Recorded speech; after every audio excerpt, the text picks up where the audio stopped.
السلام عليكم. ازيكم حبايب قلبي، عاملين ايه؟ النهارده هنعمل نوع حلو سهل جدا وكلنا بنحبه. هو العزيزية، طبعا احنا كلنا عارفينها.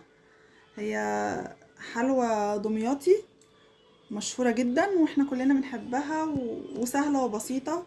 في ناس بتعملها بالمكرونة، بس انا النهارده مش هعملها بالمكرونة. النهارده هنعملها بطريقة تانية اقتصادية، وكل حاجة موجودة متوفرة عندنا في البيت وسهلة متاخدش وقت. يلا بينا نخش في الوصفة ونشوف هنعمل ايه. نشوف مقاديرنا. انا عندي لتر حليب، كوبايه سكر، 8 معالق كبار نشا، وعندي زبده، وعندي فانيليا. خلاص، على البارد هحط كل حاجه عندي على البارد. هنزل بالحليب، بسم الله.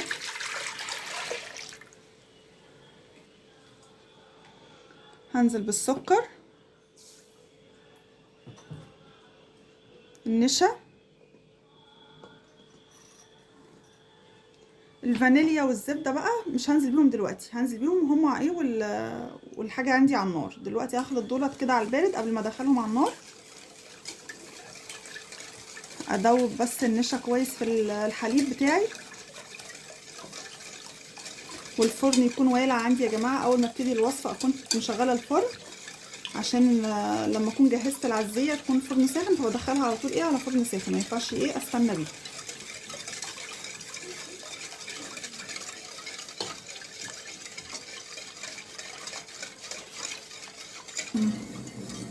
حطينا دلوقتي بقى بعد ما دوبت النشا والسكر في الحليب، هحطها على نار متوسطه كده وافضل اقلب، واخلي بالي جدا عشان ما تتقلش وما تتحرقش مني.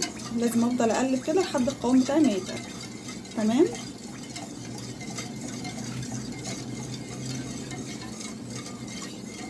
خفي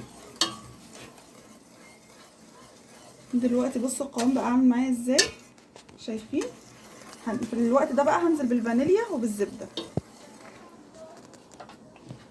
ننزل الفانيليا، ننزل الزبده،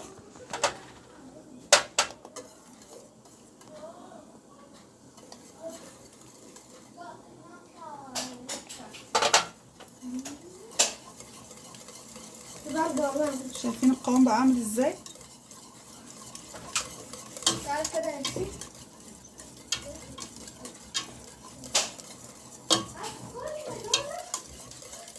تمام، هو كده القوام مظبوط جدا.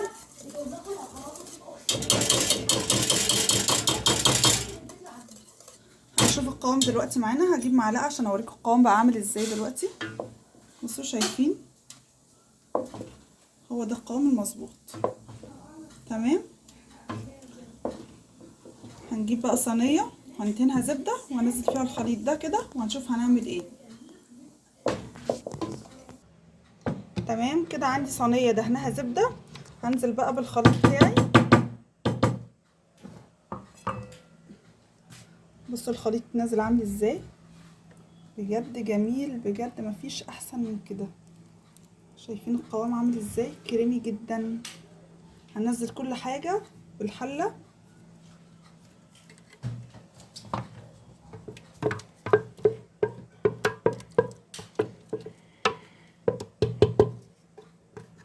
خلي بالنا بس عشان الحله سخنه والخليط ساخن معايا. هنزل كل حاجه،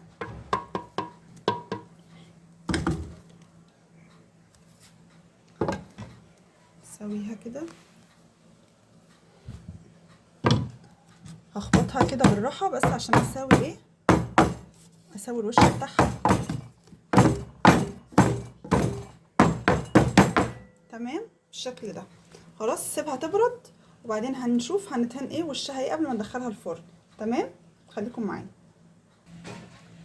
انا دلوقتي عندي، شايفين بقت عامله ازاي لما استنيت عليها بس هديت شويه عشان الوش يثبت بس كده. شايفين؟ بصوا، عشان بس اعرف ادهنه.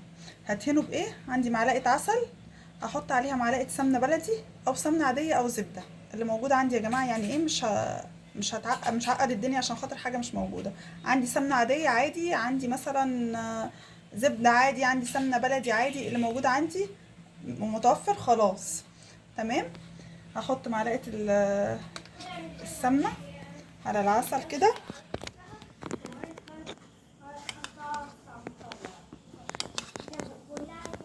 وهقلبها.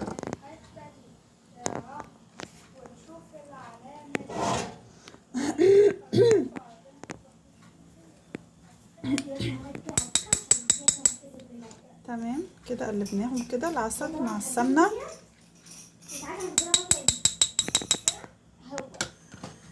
وندهنها ونجيب بقى وندهن كده. عندي الوش خلاص جمد. بصوا كده، اللي عايز يعمل مثلا بصفار بيض يعني ممكن صفار بيض وفانيليا يحط، بس انا بصراحه مش بحب البيض قوي ادخله في الحلويات على قد كده، يعني الحاجه اللي هي تنفع مثلا من غير بيض فبعملها من غير بيض. تمام.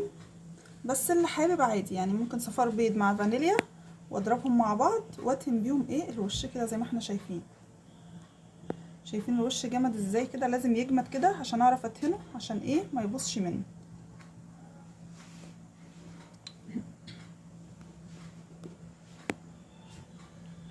تمام كده زي ما احنا شايفين مع بعض كده. انا دهنتها اهو. تمام. هدخلها بقى الفرن، هتاخد معايا ربع ساعه بالظبط، وهولع بعد كده الشوايه بعد ربع ساعه تتحمر من فوق وهنشوف هتبقى عامله ازاي. خليكم معايا ندخلها الفرن كده ونشوف هتبقى عامله ازاي معاها ونقدمها ازاي. يلا بينا. طيب دي عندنا بقى العزية بعد ما طلعت من الفرن. شايفين بقت عامله ازاي؟ جميله قوي. طلعناها من الفرن وسيبناها تبرد ودخلناها التلاجة شويه عشان نقدر طبعا نقطعها. هنشوف دلوقتي بقت عندنا عامله ازاي. نقطع حته كده ونشوفها مع بعض.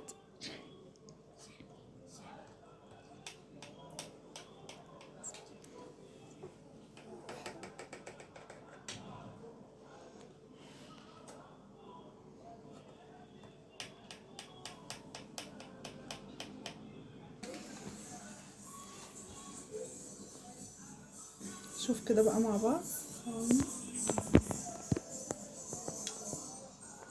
هي كانت عايزه بس شويه كمان تلاجة، كانت عايزه تبرد شويه كمان عن كده. ان انا استعجلت طبعا طلعتها عشان اوريها لكم.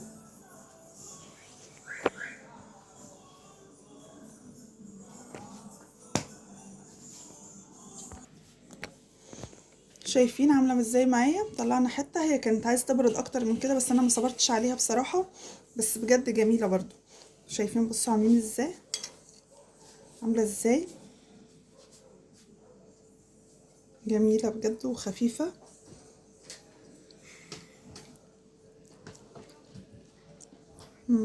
طعمها جميل قوي بجد. بصوا معايا، بصوا قوامها. لسه لما تبرد بجد هتبقى جميله بجد. هتستنى شويه كمان في التلاجة وهنشوفها برضو، يعني هنستنى عليها شويه وهتبقى بجد جميله. تمام. ولادي مش صابرين، كل واحد عايز يدوق.